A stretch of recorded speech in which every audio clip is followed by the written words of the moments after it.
دو اللہ تعالیٰ کی بہت بڑی نشانی یہ بھی ہے کہ اس نے تمہارے لیے تمہاری بیویوں کو بنایا جن سے تمہیں سکون حاصل ہوتا ہے، اور اللہ تعالیٰ نے میاں بیوی، شوہر اور بیوی کے دل میں ایک دوسرے کی محبت پیدا کر دی اور رحمت پیدا کر دی۔ یہ سچی محبت ہوتی ہے جو اللہ تعالیٰ نکاح کے ذریعے پیدا کرتا ہے۔ میری بہنوں، آپ اپنی شادی کا ویٹ کیجئے، اپنے نکاح کا انتظار کیجئے، کوشش کیجئے، والدین کو سمجھائیے، دیندار لڑکے سے آپ کا نکاح کریں، اور وہاں اس انسان سے جو آپ کا ہونے والا شوہر ہے اس سے آپ جی بھر کے محبت کیجئے، عشق اور محبت کے بخار سے آپ باہر نکلیں۔ اپنے نوجوانوں سے بھی کہنا چاہوں گا، یہ جو فیشن چلا ہے، ایک ایک لڑکی کی کئی گرل فرینڈز ہوتی ہیں اور اس کو ایک فیشن بنا لیا گیا، میرے بھائی یہ زناکاری کا راستہ ہے، یہ بدکاری کا راستہ ہے۔ ہو سکتا ہے تمہیں اس بات پر یقین ہو کہ نہیں مولوی صاحب، ہم تو صرف بات کرتے ہیں، انجوائے کرتے ہیں، اس سے آگے کچھ نہیں کرتے۔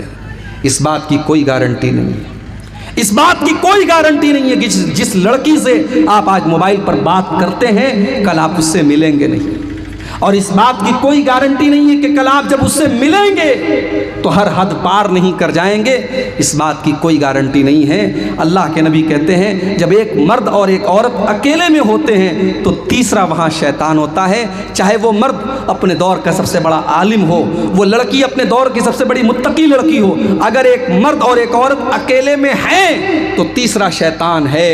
واٹس ایپ پر آپ کسی لڑکی سے چیٹنگ کر رہے ہیں، وہاں بھی تیسرا شیطان ہے۔ فیس بک کے میسنجر پر آپ کسی عورت سے بات کر رہے ہیں، وہاں پر بھی تیسرا شیطان ہے۔ میری بہنوں، کوئی بھائی نہیں ہوتا، فیس بک پر بھائی بن کے چلے آتے ہیں۔ میری بہن کیا کر رہی ہیں آپ؟ اسلامی بہن کیا کر رہی ہیں آپ؟ ارے اسلام کے اندر کوئی اسلامی بہن کا کانسیپٹ نہیں ہے۔ فیس بک پر کوئی اپنا بھائی آپ کو بنا لے تو آپ اس کو بھائی مت سمجھیے۔ اسلام کے اندر بھائی صرف دو بھائی ہوتا ہے، ایک سگا بھائی ہوتا ہے اور ایک دودھ پینے والا رضائی بھائی ہوتا ہے۔ اسلام میں تیسرا کوئی بھائی نہیں۔ ارے اسلام تو وہ مذہب ہے جو خالہ کی لڑکی، ماموں کی لڑکی، چاچا کی لڑکی، پھوپھی کی لڑکی، ان کو بھی اسلام یہ کہتا ہے تمہاری بہن نہیں ہے اور تم ان کے بھائی نہیں ہو۔ ماموں کی لڑکی سے شادی ہو سکتی ہے، خالہ کی لڑکی سے شادی ہو سکتی ہے، پھوپھی کی لڑکی سے شادی ہو سکتی ہے، یہ سب غیر محرم ہے تمہارے لیے۔ اس لیے اپنی لڑکیوں کو جب وہ جوان ہو جائیں ان کو سمجھاؤ کہ دیکھو خالہ کے لڑکے سے زیادہ فرینک مت ہونا، ماموں کے لڑکے سے زیادہ فرینک مت ہونا، چاچا کے لڑکے سے زیادہ ہنسی مذاق مت کرنا، تم جوان ہو چکی ہو، اس سے پردہ کرنا ہے تمہیں، وہ تمہارے لیے غیر محرم ہے۔ یہ تعلیم اپنی قوم کی بیٹیوں کو دو میرے بھائیوں۔ اسلام بڑا سخت ہے اس معاملے میں۔ آج افسوس ہوتا ہے کتنے گھروں میں جوائنٹ فیملی سسٹم ہے، بھابھی اسی کمرے میں رہتی ہے، دیور آتا ہے اکیلے میں بھابھی کے ساتھ ہنسی مذاق کرتا ہے، اور ہمارے انڈیا میں ایک کانسیپٹ ہے کہ صاحب بھابھی جو ہے وہ ماں کے سامان ہوتی ہے۔ یہ اسلام کا کلچر نہیں ہے کہ بھابھی ماں کے سامان ہوتی ہے۔ اسلام کا کانسیپٹ یہ ہے کہ دیور اور جیٹ اپنی بھابھی کے لیے موت ہے۔ اگر آپ کے گھر میں جوائنٹ فیملی سسٹم بھی ہے تو ایسا ماحول پیدا کیجئے۔ میری بہنوں، میری ماؤں، اگر آپ کسی کی بھابھی ہیں اور آپ کا کوئی دیور ہے اور دیور جوان ہے تو ایک لمٹ رکھیے، بیچ میں ایک لمٹ رکھیے، اس کو کراس مت کرنے دیجئے۔ اپنے دیور کو ہنسی مذاق کی ایک سیما بنائیے، بات چیت کی ایک حد بنائیے، اس کو اپنے کمرے میں اکیلے میں انٹری کرنے مت دیجئے، اس کو سمجھا دیجئے، بتا دیجئے کہ تو میرے لیے غیر محرم ہے، تیرا مجھ سے اس طریقے سے بات کرنا مناسب نہیں۔ آج کتنی بھابیاں ہیں دیور کے سامنے جیسے تیسے کپڑا پہن کے بیٹھی ہیں۔ ارے اسلام تو وہ دین ہے، اپنے سگے بیٹے کے سامنے بھی ماں کو اس بات کی اجازت نہیں ہے کہ اپنا دوپٹہ جیسے چاہے ویسے رکھ لے۔ اپنی بھائی کے سامنے بہن کو اجازت نہیں ہے کہ بغیر دوپٹے کے رہے۔ اللہ نے قرآن میں اپنے محرم رشتہ داروں کے سامنے بھی دوپٹہ رکھنے کا حکم دیا۔ اللہ نے فرمایا وَلَا يَضْرِبْنَ بِأَرْجُلِهِنَّ لِيُعْلَمَ مَا يُخْفِينَ مِنْ زِينَتِهِنَّ، اے مسلمان عورتوں، وَلْيَضْرِبْنَ بِخُمُرِهِنَّ عَلَى جُيُوبِهِنَّ، اپنے بیٹے کے سامنے، اپنے باپ کے سامنے، اپنے سسر کے سامنے، اپنے بھائی کے سامنے، اپنے بھانجے کے سامنے، اپنے بھتیجے کے سامنے بھی اپنا دوپٹہ ہمیشہ اپنے سینے پر رکھا کرو۔ تمہارا دوپٹہ تمہارے گریبان پر ہونا چاہیے، یہ نہ ہو کہ جہاں تہاں تو اپنا دوپٹہ رکھ لو۔ اسلام نے، قرآن نے دوپٹہ رکھنے کا طریقہ بھی قرآن کے اندر بتایا ہے۔ او میری پیاری ماں بہنوں، کتنی عورتیں شوہر سے کبھی ڈھنگ سے بات نہیں کرتی ہیں، لیکن وہی جب موبائل پر ریچارج کروانے دکان پہ جاتی ہیں بڑے پیار سے بات کرتی ہیں، مارکیٹ میں سامان لینے جاتی ہیں دکاندار سے بڑے پیار سے بات کرتی ہیں، شوہر سے ہمیشہ بدتمیزی سے بات کی، شوہر کو کبھی محبت سے پیار سے مخاطب نہیں کیا، اور باہر والوں کو بڑے پیار سے باتیں کیا کرتی ہیں۔ او میری پیاری ماں بہنوں، ایک غیر محرم مرد سے ایک مسلمان عورت کو اگر بات کرنا پڑ جائے تو قرآن میں اس کا بھی طریقہ بتایا گیا۔ اللہ نے فرمایا فَلَا تَخْضَعْنَ بِالْقَوْلِ فَيَطْمَعَ الَّذِي فِي قَلْبِهِ مَرَضٌ، اے مسلمان عورتوں، جب تمہیں کسی غیر محرم سے بات کرنا پڑ جائے تو تمہاری آواز کے اندر لچک نہیں ہونی چاہیے، تمہاری آواز کے اندر مٹھاس نہیں ہونی چاہیے، تمہاری آواز کے اندر کشش نہیں ہونی چاہیے، تم کڑک انداز میں بات کرو، تم ٹو دا پوائنٹ بات کرو، تم سخت انداز میں بات کرو، اور لیکن جو بات کرو صحیح بات کرو، گالی گلوچ سے بدتمیزی سے بات مت کرو۔ یہ ہے اسلام۔ اس لیے اس پر ہمیں اور آپ کو توجہ دینے کی ضرورت ہے۔ میں اپنی بہنوں سے کہنا چاہوں گا کہ اسلام کی ان تعلیمات کو اپناؤ، اپنے لباس کو اسلامی لباس بناؤ۔ آج افسوس کی بات ہے ایسے کپڑے مسلمان گھروں میں پہنے جا رہے ہیں، ایسی ساڑیاں مسلمان عورتیں پہن رہی ہیں، ایسے کپڑے مسلمان لڑکیاں پہن رہی ہیں جن کپڑوں سے ان کا شریر جھلکتا ہے، جو ٹرانسپیرنٹ کپڑے ہیں، پوری آستین نظر آ رہی ہے، پوری پیٹھ نظر آ رہی ہے، پورا پیٹ نظر آ رہا ہے، سینہ نظر آ رہا ہے، جسم کے اعضاء نظر آ رہے ہیں۔ یہ بےہودگی، یہ بدتمیزی، یہ بے حیائی آج مسلمان لڑکیوں کے اندر بھی پیدا ہو رہی ہے، اور مجھے تو حیرت ہوتی ہے اس بھائی کے اوپر جو اپنی بہن کے لیے ایسا کپڑا پسند کرتا ہے، اس شوہر کے اوپر جو اپنی بیوی کے لیے ایسا کپڑا پسند کرتا ہے، اس باپ کے اوپر جو اپنی بیٹی کے لیے ایسا کپڑا پسند کرتا ہے۔ اگر آپ کی بیٹی 7 سال کی ہو گئی، 10 سال کی ہو گئی، اس کو چھوٹے چھوٹے کپڑے پہنانا بند کر دو، اس کے دماغ میں ڈالو کہ وہ مسلمان لڑکی ہے، اس کو پورا ڈریس پہناؤ، جب وہ گھر سے نکلے تو پورے کپڑے میں نکلے، تاکہ جب وہ 18 سال کی ہو جائے، 20 سال کی ہو جائے، تب اس کو یہ سمجھ میں آ جائے کہ مجھے کیا پہننا ہے۔ اس کی ٹریننگ میرے پیارے بھائیو 8 اور 10 سال کی عمر سے آپ کو کرنا ہے۔ اگر آپ نے 8-10 سال کی عمر میں اس کو چھوٹے چھوٹے کپڑے پہنائے تو 18 سال کے ہونے کے بعد بھی وہ چھوٹے کپڑے ہی پہنے گی۔ اور آج ایسے کپڑے عام ہیں جن کپڑوں کے بارے میں اللہ کے نبی نے فرمایا تھا کہ جہنمی عورتوں کا کپڑا ہے، وہ کپڑا پہننے والی عورتیں جہنمی ہوں گی۔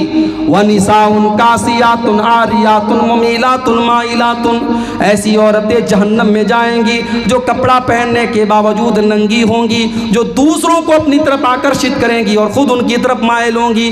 رؤوسهن كأسنمة البخت المائلة، اور ان کے ہیئر اسٹائل کا حال یہ ہوگا جیسے اونٹ کا کوہان ہوتا ہے۔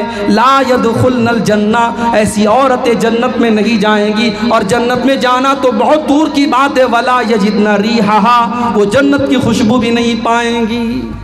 اس لیے مسلمان عورت کا لباس صحیح ہونا چاہیے۔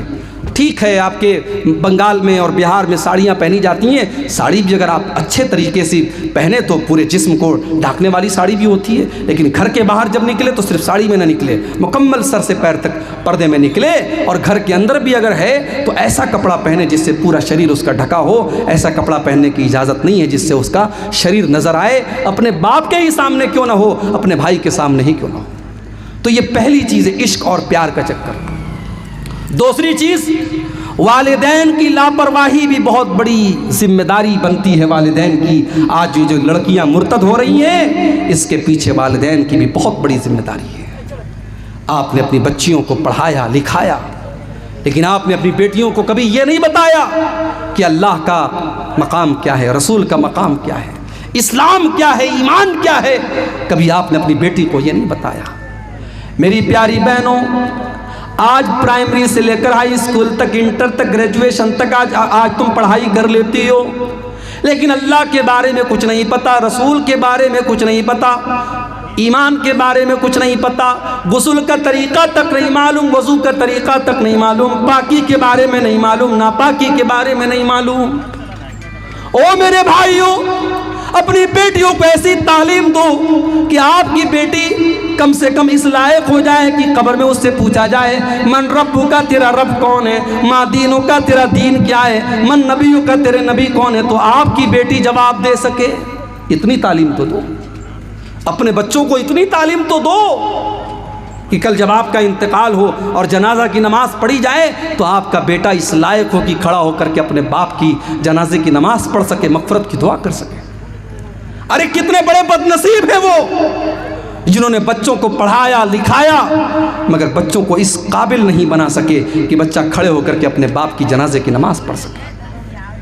میرے بھائیوں، اپنی بیٹیوں کی تعلیم اور تربیت پر توجہ دو، اور میں اسی لیے اکثر کہتا ہوں آپ کے کٹیہار میں اور بہار میں بہت ساری اہل حدیثوں کی مسجدیں ہیں جہاں عورتوں کا انتظام نہیں ہے۔ سال میں جلسہ کرانے پر 3 لاکھ 4 لاکھ روپیہ خرچ کر لیں گے، اور جلسہ کرانا مجبوری بھی ہے۔ مولوی صاحب، ہمارے علاقے میں جلسے کے بغیر مسجد نہیں بن سکتی، جلسے کے بغیر مدرسہ نہیں چل سکتا، جلسہ کرانا مجبوری ہے۔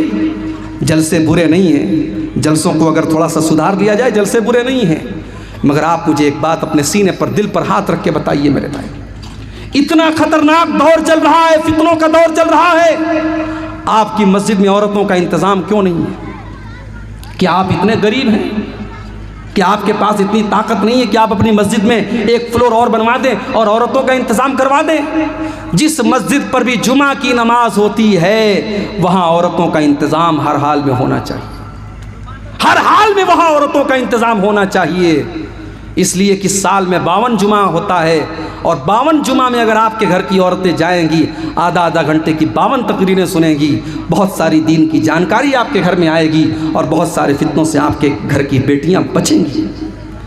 میرے بھائیوں، یہ افسوس کی بات ہے کہ بہار اور بنگال میں اہل حدیثوں کے علاقوں میں مسجدوں میں عورتوں کا انتظام نہیں ہے۔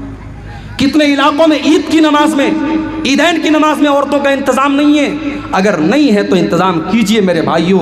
آج تو ان لوگوں کی بھی آنکھ کھل گئی ہے جو بیچارے کل تک فتویٰ دیتے تھے کہ مسجد میں عورت کا جانا فتنہ ہے، جو کل تک اہل حدیثوں کو برا بھلا کہتے تھے، اسی بہار کی سرزمین کے، گیا کی سرزمین کے ایک عالم دین ہیں، میں نام نہیں لوں گا، اہل حدیثوں کے خلاف بہت تقریر کرتے تھے۔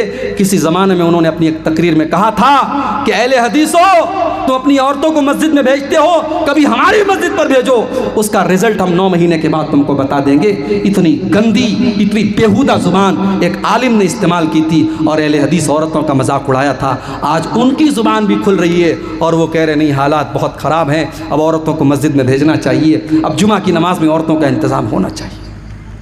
اسی طریقے سے جلسہ تو ہو رہا ہے، آپ کے علاقے میں بہت سارے بنات کے ادارے ہیں، لڑکیاں ان اداروں سے پڑھی ہیں، فارغ ہیں، ان لڑکیوں کے ذریعے چھوٹے چھوٹے پروگرام گاؤں گاؤں میں کرائیے، گھر گھر میں کرائیے۔ 15 دن پر 1 مہینے میں گاؤں کے کسی ایک گھر میں عورتیں اکٹھا ہو جائیں اور کوئی پڑھی لکھی لڑکی، عالمہ لڑکی ان کو کچھ قرآن کی باتیں بتا دے، کچھ حدیث کی باتیں بتا دے، کچھ مسئلے مسائل بتا دے۔ یہ کرنے کا کام ہے میرے بھائی۔ آج اس کام کو اگر ہم نے نہیں کیا، ہماری آنے والی نسلیں ہمیں معاف نہیں کریں گی۔ 10-15 سال کے بعد حالات کیا ہوں گے آپ سوچ نہیں سکتے ہیں، کتنی تیزی سے ہماری قوم کے اندر بگاڑ آ رہا ہے، آپ سوچ نہیں سکتے۔ اور تیسری جو وجہ ہے میرے بھائی لڑکیوں کے مرتد ہونے کی، تیسری وجہ موبائل کا بیجا استعمال۔ میں یہ نہیں کہتا موبائل حرام ہے، موبائل استعمال مت کروائیے اپنی لڑکیوں سے، مگر آپ موبائل دینے کے بعد نظر بھی رکھیے۔ رات کو 2 بجے آپ کی لڑکیاں آن لائن ہے، کیوں آن لائن ہے بھائی؟ ایسا کون سا امپورٹنٹ کام ہے رات کو 2 بجے وہ کر رہی ہے؟ رات کو 2:30 بجے وہ بیٹھ کر کے کونے میں بات کر رہی ہے، ماں کو پتا ہے، باپ کو معلوم ہے کہ میری بیٹی بات کر رہی ہے، میرا بیٹا بات کر رہا ہے، مگر یار سارا زمانہ وہی کر رہا ہے تو چلنے دو۔ اگر ہر آدمی یہی سوچ لے سارا زمانہ وہی کر رہا ہے تو یہ گندگی تو بڑھتی چلی جائے گی نا۔